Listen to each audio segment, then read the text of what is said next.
Well, we're starting with a developing story coming from Afghanistan right now, where reports have emerged of an explosion outside the Kabul airport, and reports suggest at least 15 people have been injured. The first information actually came from Pentagon that confirmed that there had been an explosion. Possibly it looks like a suicide bomb attack.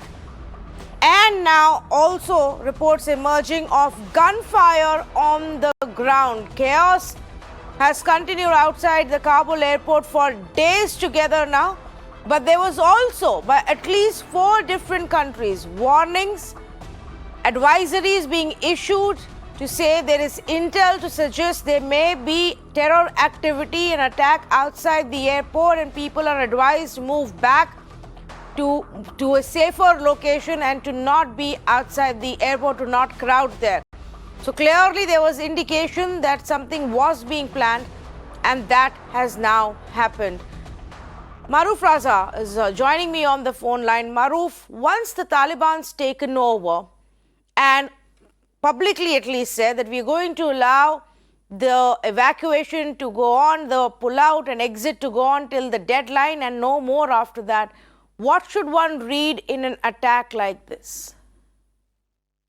The first thing is Taliban really has no control over what's happening inside the airport premises. From what I understand, the Taliban basically outside with the crowds and ensuring that nobody with an Afghan nationality leaves the country. They're arguing this could be the start of a brain drain from Afghanistan. But quite frankly, my understanding is that they do not want people to leave from there because it doesn't go down too well with their image. The second is, as you brought up, in the last 24 hours, several countries in Europe have warned of possible attack. In the lead, the warnings have come from British ministers who have said that an attack of some sort is expected in Kabul airport. Basically, it doesn't take much for the Taliban to get hold of a few suicide bombers and move them into a crowded area. Anything and everything goes with their brainwashed followers who will be looking for jihad and jannat the way they get other suicide bombers to go anywhere. And this makes headlines. Terrorists always look for media coverage and headlines. And you can see with your own experience the kind of coverage it's getting in India. They would be getting much bigger coverage in Western countries where people are obviously more concerned about the outcome of the evacuation. So the French and the other European countries were hopeful that they'd complete their evacuation by this Friday. The United States is trying to meet the deadline by 31st August. Now, the United States is really to be blamed for the Taliban having developed this great sense of self-confidence that they can do anything they want in Afghanistan. Pakistan, of course, is prodding them on. This is Pakistan's finest hour in at least 2 decades, if not 5 decades. Please remember, in December, we are going in for the 50th anniversary of the 71 war, which was Pakistan's biggest humiliation. So coincidentally for them, this event and these events have come just months before that. So it helps their army and their intelligence agencies to gloss over what they are achieving in Afghanistan.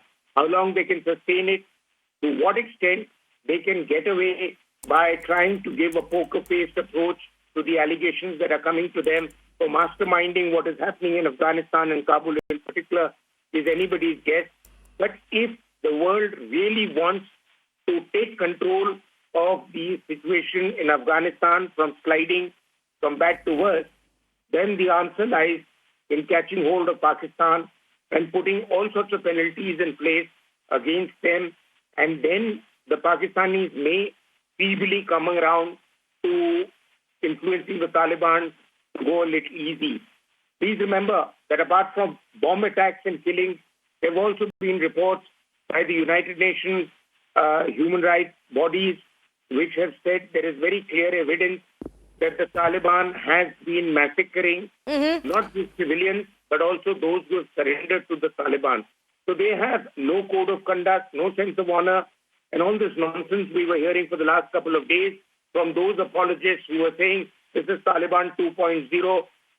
Taliban is not Maruf, I'm just going to quickly come in here for a bit and bring in more updates. The reports, there were fears that there may be a second follow-up attack, and in fact, Russia Today even reported that the French envoy has warned of a second attack, and now BBC is quoting the Turkish Defense Ministry saying that there have been 2 explosions really outside the Kabul airport. So reports now emerging, still waiting for a more concrete confirmation from somewhere about 2 explosions that have now taken place.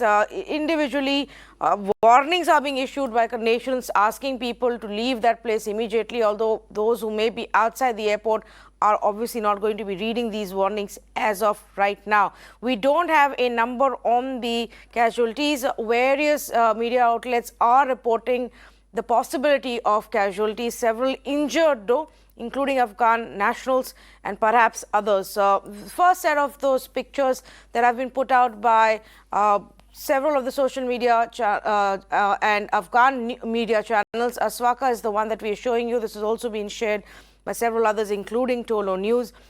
And the fact that there was some intel suggesting that this would happen, it has now taken place. How are people going to react to it on ground remains to be seen. The idea very clearly is to send a message of fear, to send a message of terror, to tell people of Afghanistan that you are not allowed to leave, that your destiny has now been fixed and you are being forced to live under the Taliban regime, whatever be your own wish. So only the international ones are being allowed to get out for most of it. Maruf, that's the other big thing. You know, there were reports that suggested that even some of the Afghan Sikhs who were supposed to come back on a plane to come to India on a plane were actually not allowed to go ahead. So the Talibanis are checking everybody's papers and not allowing any of their own citizens to move further ahead to get inside the airport. And this seems to be perhaps a way of sending that message across in another manner. Maruf. Yes, but you know, India is not exactly doing everything as expected.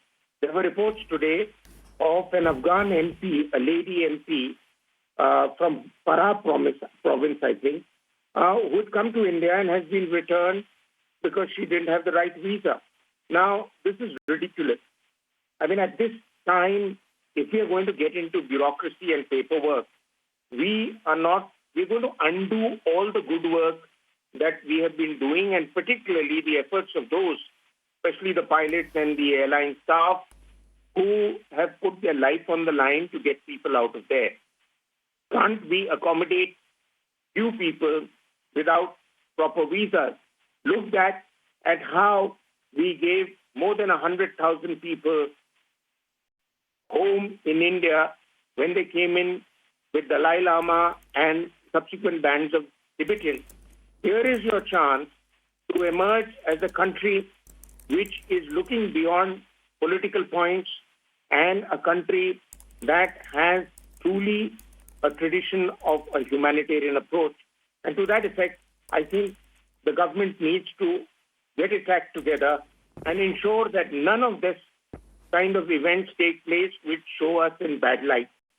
Because one negative instance undoes hundreds of good initiatives. The second thing is that in Afghanistan, the battle isn't over. There is the resistance against the Taliban, which is very clearly in place in the Panjshir Valley. India has always had good links with them. India has a certain amount of engagement with them and an outreach to them through some Central Asian countries. We should not give up that option if we really seriously believe that we are wanting to see the world devoid of people like the Taliban running a regime. But if we want to get back to business as usual, and I think that's a bit of a pipe dream with Pakistan now in control, the answer is to engage with the Taliban through people who have influence, and that is the Russians and the Iranians. Beyond that, If we expect we can do anything bigger and better in the unfolding situation there, we should not take ourselves so seriously. We are in the outlying areas. We don't have an immediate spillover effect. And those who argue that Taliban in Kabul today could be Taliban in Kashmir tomorrow, I think are just playing up on fears. And they haven't followed the events in the last 20 years between when the Taliban first came into the Kashmir area to the Pakistanis to what is the situation now. They're pretty much fortified and we can handle the situation. Yes, and I think largely even, the message that came in from the Chief of Defence Staff was also this, that we've been preparing in anticipation of activity going up, and we have made our preparations and are ready to tackle with that. So we wait and watch what happens there. But for people in Afghanistan, clearly, this is a big message coming in, and a lot of chaos currently on ground. One can imagine the reports coming in right now telling us dual explosions have taken place. Maruf, thanks so much for joining us with your expert views. Just to keep our viewers updated, so far we know that the Turkish Defense Ministry has said that there are 2 explosions that have taken place outside the Kabul airport. The first information had come from Pentagon saying that there was 1 explosion. The French envoy then came out and warned of a second one, and immediately there was a second one that's now been confirmed by the Turkish authorities. Also, BBC is quoting a Taliban official saying and claiming that 11 people have died. It seems to be a suicide bomb attack that's taken place. 2 explosions that have taken place outside the Kabul airport.